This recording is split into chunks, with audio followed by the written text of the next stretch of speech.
जैसे एक शूरवीर योद्धा सामने से वार सहकर कदम आगे बढ़ाता है, ऐसे तुम्हें वीर योद्धा की तरह चलना होगा।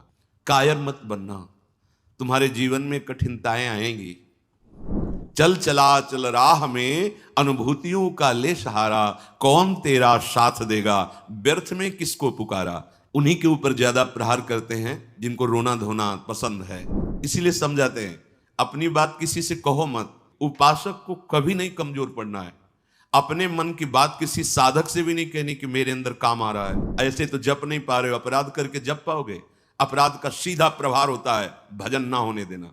कायर मत बनना, तुम्हारे जीवन में कठिनताएं आएंगी, आपको लड़ना है इनसे। लड़ना क्या, आप प्रियाजू के हैं, ये ठसक रखेंगे, डर के भाग जाएंगे। कभी कभी ये अति भीषण बन तन मन पर है छा जाती, ऐसी वासना छा जाती, कुछ सुनाई नहीं देता। बस जो वासना की प्रेरणा है बस वही करना है। दूसरी बात, कभी कभी मना स्थिति ऐसी होती है, वो टिकाऊ थोड़ी है। कबहू तो थोरो भजन, कबहू होत विशाल, मन को धीरज छुटे नहीं, गहन दूजी चाल। कभी कभी मन नहीं लगता है तो क्या, अरे वो स्थिति आई है, प्रमाद की स्थिति, तमोगुण के कारण कोई कुसंग बन गया, जिसके कारण ऐसी स्थिति आई है कि आपको डर पा रही है कि भजन नहीं होगा, हम पूरा जीवन निर्वाह नहीं कर। नहीं, ये तात्कालिक है, थोड़ी देर में कोहरा हटेगा और आप प्रसन्न मन से चल पड़ेंगे। हे प्रभु, ये जीवन मेरा आपके चरणों में समर्पित है, क्या परेशानी। हे नाथ, मेरा मन, मेरा तन, मेरा प्राण आपको समर्पित है, आप जैसा चाहो खेलो, मत सकुचाओ, अभी आपका है, आप जैसा चाहो। फिर आप शिकायत कैसे करें, फिर आपका प्रश्न कैसे बनता है। ये जब तक मेरे मेरे मेरे तब तक नहीं हटा पाओगे। और ये आपको दिया, अब इसमें काम रखो या आप रहो, इसमें प्रेम भरो या आप इसमें विकार भरो, आपको पूरी स्वतंत्रता है नाथ। अब उपासक घबरा जाता है। अच्छा, जो बड़े महापुरुष हैं, अब उनके लिए दूसरा कोई बचा नहीं जिससे वो करुणा करें। बात समझो, सब में वो अपने आराध्य देव को देख करके शांत हो चुके हैं। जो साधक है उसे समय नहीं है कि सहयोग करे, क्योंकि वो अपने लक्ष्य में दृढ़ है। तो सच्ची मानो, आपका विश्वास और आपकी श्रद्धा ही केवल आपका साथ देगी। इस मार्ग में कोई तुम्हारा साथ देने वाला नहीं, साथी नहीं है, और जो साथी बना के चला वो गिरा, ये भी बात समझ लेना। चल चला चल राह में, अनुभूतियों का ले सहारा। अगर तुम अपनी अनुभूतियों को अपने साथ रखोगे कि पग पग पर मेरे कृपालु आराध्य देव ने कैसे मुझे संभाला है, फिर कोई तुम्हें जरूरत नहीं किसी के सहयोग की, तुम्हारी अनुभूतियां ही तुम्हें आगे बढ़ा देंगी। चल चला चल राह में, अनुभूतियों का ले सहारा, कौन तेरा साथ देगा, व्यर्थ में किसको पुकारा। उसी दिन से आप देखेंगे मन निर्मल होने लगा, क्योंकि जब तक अहंकार रहता है तभी तक ये सारे विकार आक्रमण करते हैं। अहम प्रभु के चरणों में समर्पित हुआ कि वो दिव्य निर्मलता, दैवी संपदा के भागवतिक सद्गुण अपने आप आने लगते हैं। जिस समय आपको मान अच्छा लगे, अपमान दुखित, तो समझ लो आपका अहम अभी समर्पित नहीं हुआ। उपासक का जब अहम समर्पित हो जाता है तो मान अपमान सुख दुख से अब मेरा रहा न कुछ संबंध। तुम ही मेरे कैवल्य परम पद हो, और बंधन है तो सिर्फ आपका ही बंधन है। ये आप ही हमारे मोक्ष हो, आप ही हमारे बंधन हो, आप ही हमारे साधन हो, आप ही हमारे साध्य हो। आपसे ही सब कुछ है अब हमारा। अभी अभी निश्चिंत हो जाओगे, अभी निश्चिंत हो। आपको क्या परवाह, जब आपने अपने आप को प्रभु के चरणों में समर्पित कर दिया तो अब जिम्मेवारी प्रभु की है। पर आप समर्पित वाणी से केवल कह रहे हैं अभी अहम है। इस मार्ग का साथी केवल हरि का भरोसा, हरि का बल है। जो निराश होकर के रोने लगता है, ये भेड़िए की तरह है, और बालक के ऊपर ही इनका प्रहार होता है। वयोवृद्ध या ज्ञान वृद्ध के ऊपर भेड़िए का प्रहार नहीं होता। ये काम क्रोधादि उन्हीं के ऊपर ज्यादा प्रहार करते हैं जिनको रोना धोना पसंद है। किस बात के लिए, मुझे ये चाहिए, मुझे ऐसा, मुझे रहा नहीं जा रहा, मुझे सहा नहीं जा रहा, मेरे से भजन नहीं हो रहा, मेरा मन नहीं। तुम मन हो, तुम तन हो, तुम भोगों के अभाव से ग्रस्त हो, नहीं नहीं, भूल मत करो। जो निराश होकर रोने लगता है उस पर ये विकार हावी हो जाते हैं। इसीलिए समझाते हैं अपनी बात किसी से कहो मत, क्योंकि नासते विद्यते भावो ना भाव विद्यते। इनकी सत्ता ही नहीं है काम क्रोध लोभ की। जब आप इनकी सत्ता देते हैं, स्वीकार करते हैं, तो ये आपके ऊपर हावी होते हैं। आपको पता लग रहा है कि भगवान पता नहीं संभालें कि न संभालें, गति बनेगी कि नहीं बनेगी, पता नहीं लाभ मिलेगा कि नहीं, ये शरणागति का लक्षण नहीं है। छूटे सभी अन्य आश्रय, अब मिटे सभी संबंध अनित्य। ये जो अनित्य संबंध है, हम लोग समझते हैं कि बाहर से बाबा जी बन जाने पर छूट जाते हैं। भ्रम में मत रहना, ये किसी कपड़ा बदलने से छूटने वाले नहीं है। ये अंदर की बात है। जो जड़ चेतन का संबंध है, ये अंदर का संबंध है। बाहर का घर छोड़ दिया, बाहर के संसारी कपड़े छोड़ दिए, बाहर का भाव दिखाते कि हम वैराग्य से हैं, लेकिन अंदर की बात देखो। संबंध अगर प्रभु के अलावा किसी और से है, वो क्यों न तन हो, वो क्यों न कोई विषय हो, क्यों न कोई सुख हो, चाहे लोक लोकांतर का कितना भी बड़ा सुख हो या सिद्धि हो, वो अभी राग रहित नहीं हुआ है। सच्ची अगर सत्ता ना दे, तो इस समय नहीं दे रहे सत्ता, कौन सा विकार आपके ऊपर चढ़ा हुआ है। अभी आप उनका चिंतन करें, उनकी सत्ता दे, तो अभी जिस विकार का चिंतन करेंगे उसी विकार से ग्रसित हो जाएंगे। जो कमजोर अपने को महसूस करता है, देखो दैन्यता भगवत मार्ग की वो अलग बात है, लेकिन विकारों के लिए कमजोर होना ये भगवत मार्ग के पथिक का लक्षण नहीं है।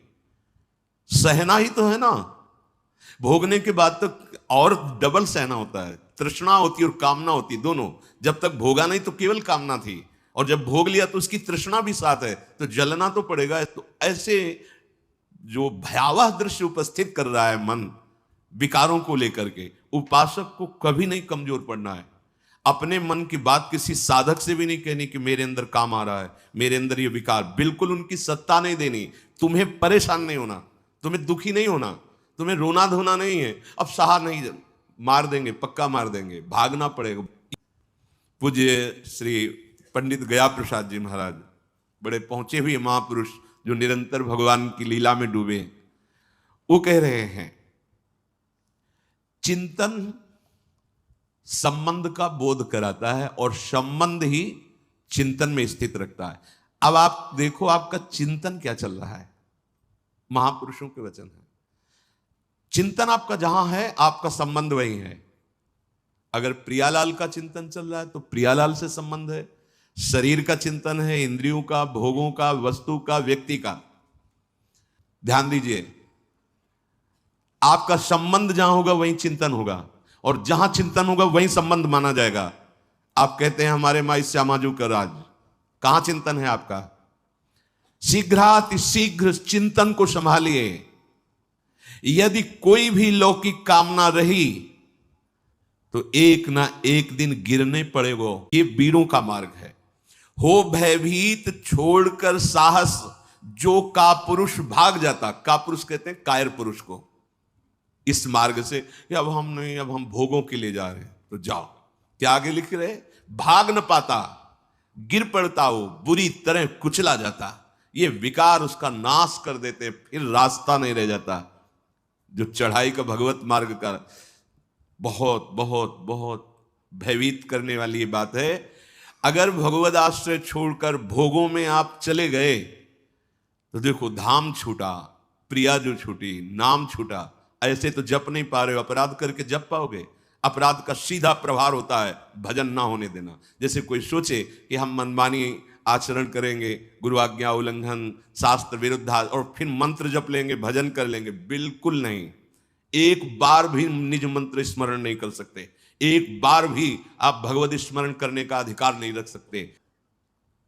पूज्य बाबा कह रहे हैं अगर कोई भी लौकिक कामना आपके अंदर अभी, तो वो गिराएगी, आपको गिराएगी। इसलिए यासों कामनान को ढूंढ ढूंढ के निकार फेंके। देखो अपने चिंतन में कौन सी कामना बहुत जोर कर रही है, प्रभु के नाम बल से उस कामना को छोड़िए, उसमें सुख नहीं है। उपासक जब तक सत्यता से इनकी तरफ ना चले तब तक ये कामनाएं अपना अधिकार रखती हैं। जहां सत्यता से चलने का भाव आया तो ये स्वतः ही कामनाएं नष्ट होने लगती हैं। उद्देश्य में दृढ़ता, सत्यता, तो सतमार्ग आगे को खुल जाएगो। सब बानक बनतो चलो जाएगो, सहायक मिलते चले जाएंगे। कुछ प्रश्न करते हैं, क्या नरसिंह जी जैसा प्रेम कई जन्मों की साधना के बाद होता है? पूज्य बाबा से, पापवंत कर सहज स्वभाव, भजन मोर ते भाव न काऊ, जो पे दुष्ट हृदय सोई होई, मोरे सन्मुख आओ की सोई। लड़ना है, बड़ो ही कठिन है, भजन डिग ढरिबो। जैसे एक शूरवीर योद्धा सामने से वार सहकर कदम आगे बढ़ाता है, ऐसे तुम्हें वीर योद्धा की तरह चलना होगा। कायर पुरुष की तरह भाग कर जाओगे तो कुचले जाओगे, और अगर धैर्य पूर्वक रहोगे तो कह रहे हैं, पर जो कर विश्वास ईश्वरी बल पर, सम्मुख डट जाता। अब तुम मरना है, चाहे जितना कष्ट हो, मृत्यु से भयानक कोई कष्ट नहीं होता। अब मुझे श्री जी की प्राप्ति करनी है, जितना दुख चाहो प्रभु आप दे लो, आप दे लो, छूट है आपको, जितना दुख चाहो।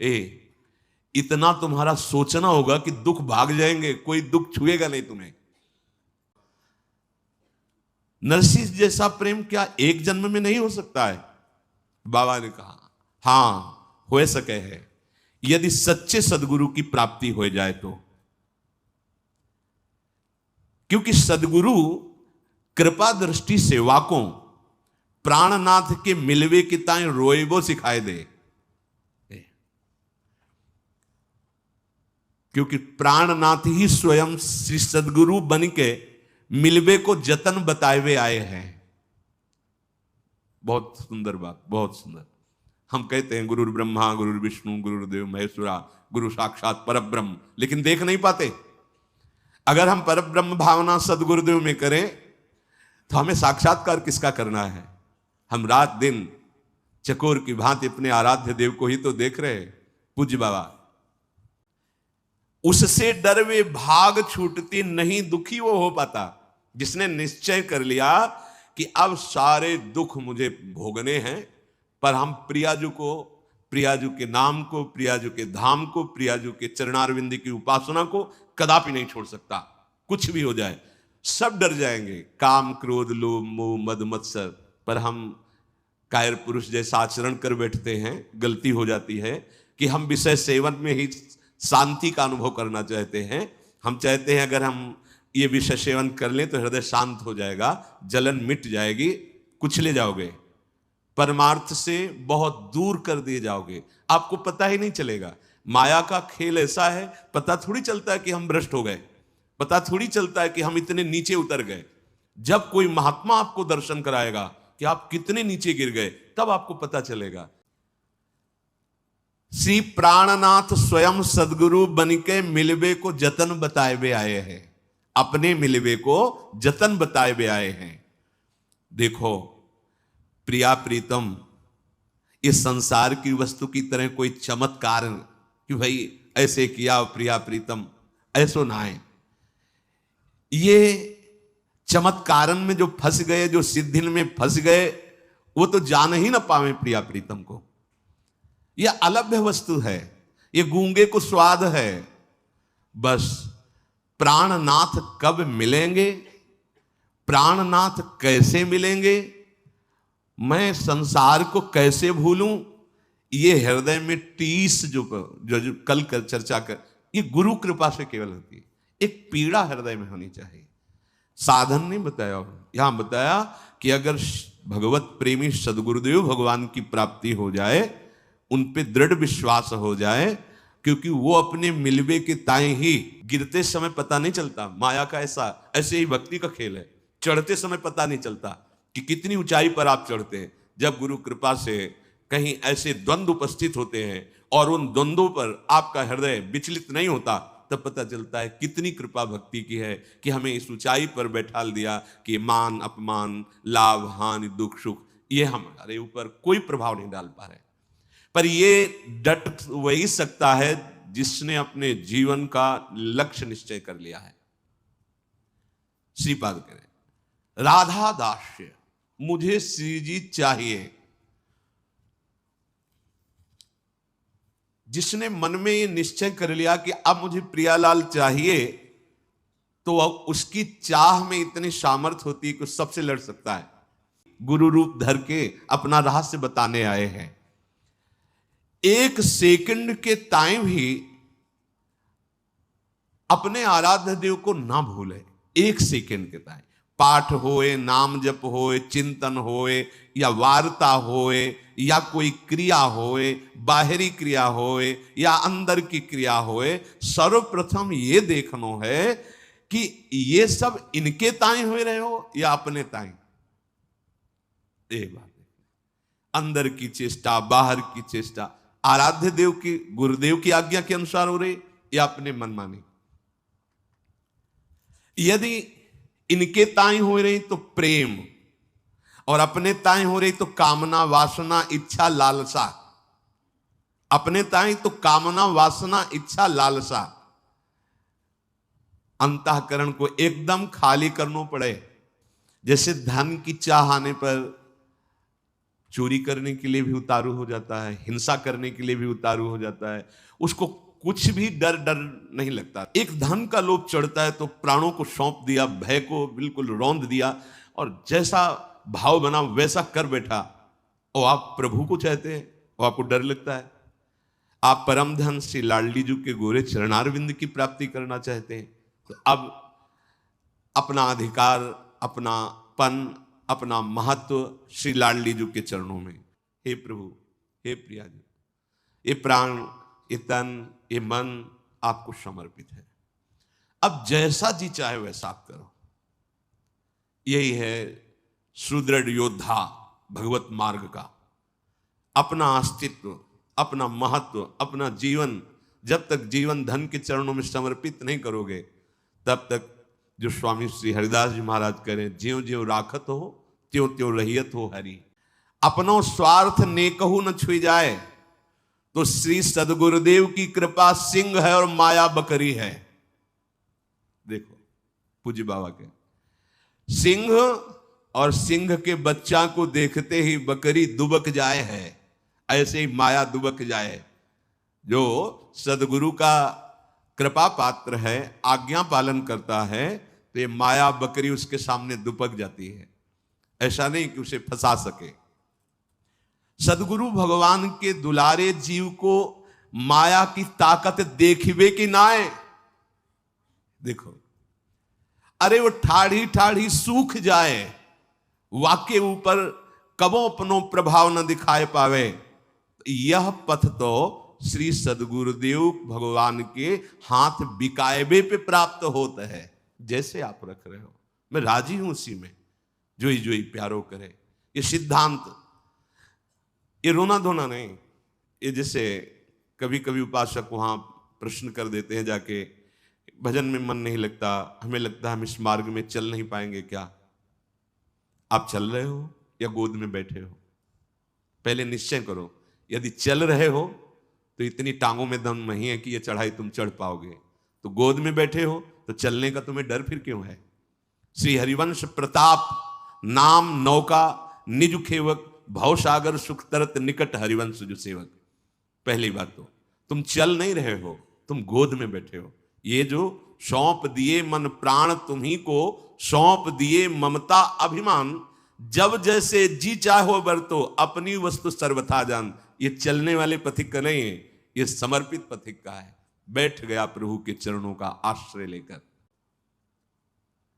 साधक अपने मन सो ऊंचो कितनो साधन करे, कितनो ऊंची स्थिति प्राप्त करवे को प्रयत्न कर ले, किंतु अंत में वाको गिरनो पड़ेगो। सदगुरु कृपा। साधक को बार बार यही प्रार्थना करनी चाहिए प्रभु से कि सदगुरु के सम्मुख रहूं। तभी सेवक जी ने महाराज जो यहां पूज्य बाबा कह रहे कि गुरु सेवा तज करे जे बानी, यह अधर्म यह सबहानी, कानी न रसिकन में रहे। प्रभु से प्रार्थना करनी चाहिए कि हे प्रभु, कभी ऐसी परिस्थिति ना हो कि मैं गुरु विमुख हो जाऊं, सदगुरु से विमुख हो जाऊं। देखो, किसी भी महापुरुष के हृदय की स्थिति को जानने के लिए उस कोटि का हृदय होना चाहिए। अभी हम अपने मन की बात रोते रहते करके अधिकार कहां दिया है? अगर आपके मन में कुछ आ रहा है तो तुरंत दृष्टि पहुंचाओ, सदगुरुदेव भगवान ये आपको दिया हुआ मन है, आप देख लो, राजी हो इसमें जो चल रहा है? आप राजी हो? अगर आप राजी हो तो देख लो, अगर आप नहीं तो चल कैसे रहा है? ये आपको समर्पित मन है। हम नहीं पहुंच पाते सदगुरुदेव तक और अपने अहम में ही सीमित रह जाते हैं। तो तुमने जो लक्ष्य बनायो है वाको दृढ़तम वाको निष्ठा में बदलना होगो। सब साधन तभी सिद्ध माने जाएंगे जब एकमात्र केवल भगवत चिंतन चलने लगे। बुद्धि की परीक्षा ले खुद, बाबा कह रहे, सामने सब भोग हो तुम्हारे, फिर अगर बुद्धि ललचा रही तो उससे पूछो कि क्या तुम प्रभु की प्राप्ति के लिए चली थी? अय बुद्धि, तूने निश्चय किया था श्यामा श्याम, फिर ये कहां राजी हो रही, फिर ये तू आकर्षित कहां हो रही है? तो हम उनकी पहले बात माने, उसके अनुसार चलें, तो हमें स्थिति का पता चल जाएगा, फिर हमें कोई संशय नहीं रहेगा, कोई भ्रम नहीं रहेगा। अभी हमारी मानसिकता बुद्धि में इतनी सामर्थ्य नहीं कि जो मन बुद्धि के अतर्क तत्वों में स्थित है उनको हम पहचान सकें। तो हमारी उपासना शुरू होती मानने से, वेदांत की उपासना शुरू होती है जानने से। वो जानकर मानते हैं, हम मानकर जान जाते हैं। पहले हम मान लेते हैं गुरु साक्षात परब्रह्म है। भी कोई ऐसा नहीं कि तुम्हारे मानने से क्या होगा, वो है। वही प्रभु अपने आप को जनाने के लिए सोई जाने जी देव जनाई, वो सदगुरुदेव भगवान के रूप में आए हैं। जासो आपको दर्शन करने की सुविधा मिलेगी। अगर गुरु के सन्मुख रहेंगे तो आपको आराध्य देव का जो स्वरूप है गुरुदेव के अंदर छुपा हुआ, इस ढांचे के अंदर, संसार की सब वस्तुन को कोई प्रभाव तुम्हारे ऊपर ना पड़े। समस्त संसार तब भगवत स्वरूप हो जाएगा जब गुरुदेव की आज्ञा के अनुसार भजन और किसी भी भोग का कोई आकर्षण नहीं। तब तो यहां कह रहे कि आपका संबंध जहां वहीं चिंतन, जहां चिंतन वहीं संबंध। इसलिए हमें किशोरी जी के चरणारविंद का प्रेम चाहिए, तो किशोरी जी से ही संबंध और उन्हीं का चिंतन। अगर हमारा संबंध संसार का, शरीर का, व्यवहार का, तो इस पे कोई प्रश्न कर सकता है तो बाबा जी कोई कर सकता है, गृहस्थ तो नहीं कर पाएगा। नहीं नहीं, फिर वही आपसे कह रहे हैं, ये अंदर की बात है, बाहर से नहीं। बड़े बड़े महापुरुष पाए गए हैं गृहस्थी में, बहुत ऊंची स्थिति। पूज्य श्री जयदयाल गोयनका जी, पूज्य श्री भाई जी महाराज, और भी बहुत से ऐसे सदगृहस्थ हुए जो बहुत प्रेम की ऊंचाई पर विराजमान हुए। उसकी सुविधा हो जाएगी आपको। उपासक को छल कपट दंभ पाखंड राग द्वेष क्रोध विरोध ये तभी छूते हैं जब गुरु विमुख होता है। पक्का भजन और संत समागम, कोई त्रिभुवन में ऐसी स्थिति नहीं जो प्राप्त न करवा दे। ये दो बात, जो गुरु प्रदत्त भजन है और जो गुरुजनों का संग है, ये दो, ये ध्रुवदास जी ने भी कहा है, साधन को हरि भजन है कै सत्संग सहाय। तो यदि छल कपट दंभ पाखंड राग द्वेष क्रोध विरोध ये हृदय में है तो आप गुरु से विमुख हैं। आप देख लीजिए, अगर गुरु के सन्मुख हैं और भजन हो रहा है और संत संग, तो ऊंची से ऊंची कोई भी स्थिति ऐसी नहीं जो आपको प्राप्त ना हो जाए। ज्ञान की उत्तम भूमिका पे पहुंच गए। बात अंदर की है। अगर अंदर आप इसी जन्म में भगवत प्राप्ति करना चाहते हैं तो आपका चिंतन केवल प्रभुमय होना चाहिए। एक एक क्षण प्रभुमय चिंतन, हमारा चिंतन ही हमारा जीवन है। बिल्कुल चिंता छोड़ दीजिए, योगक्षेम वाहन भगवान करेंगे। अनन्यस चिंतयन्तो माम, बार बार जीवन का सार चिंतन है। बस ये समझ लो, हृदय में हमारे प्रिया प्रीतम का चिंतन, श्यामा श्याम का चिंतन, तो जीवन सार्थक है। श्री राधा और श्री श्याम सुंदर उसी से संतुष्ट होते हैं जो नित्य निरंतर उनके चिंतन में स्थित रहता है। अर्थात नरसिंह मेहता जी जैसा प्रेम इसी जन्म में बहुत शीघ्र प्राप्त हो जाए। रहनी बनाएवे में चूक कर दें हम, पूज्य महाराज जी कह रहे हैं, जाको श्री भगवान की आवश्यकता ही अनुभव ना होए। यदि आप साधना की रहनी जो गुरुदेव ने दी है वैसे चलते रहो तो आपके अंदर भूख बढ़ जाएगी प्रिया प्रीतम की प्राप्ति की। यदि आप उनसे थोड़ा भी विमुख होंगे तो आवश्यकता ही महसूस नहीं होगी प्रभु की, आवश्यकता भोगों की महसूस होगी। अध्यात्म की नींव है सदगुरु श्रद्धा। संतन की कृपा मनाओ, भक्तन सो मैत्री करो और ये बात मांगो कि हमारे सदगुरुदेव भगवान में अपार श्रद्धा है। मेरे श्री सदगुरुदेव भगवान को सदैव मेरे मन पे अधिकार हो जाए, उनको और कुछ नहीं चाहिए। प्रिया प्रीतम को या हमारे आराध्य देव को और कुछ नहीं चाहिए, चिंतन चाहिए। पकड़ लो इस बात को।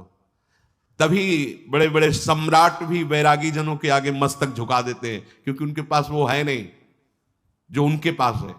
उनके पास क्या है? चिंतन। अगर आपके पास भगवत चिंतन नहीं है, आप हमारे प्रभु को रिझा नहीं पाएंगे। वस्तुओं से, नाना प्रकार की भोग सामग्रियों से तो साधक, उनकी आराधना करने वाला, वो विरक्त हो जाता है। ब्रह्मादिक के भोग सब विषम लागता है। इसलिए श्री राधा चरणारविंद की प्रीति प्राप्त करना जीवन का परम लक्ष्य और निरंतर श्री प्रिया प्रीतम के चिंतन में रहना, और वो होता है सदगुरुदेव भगवान की कृपा से।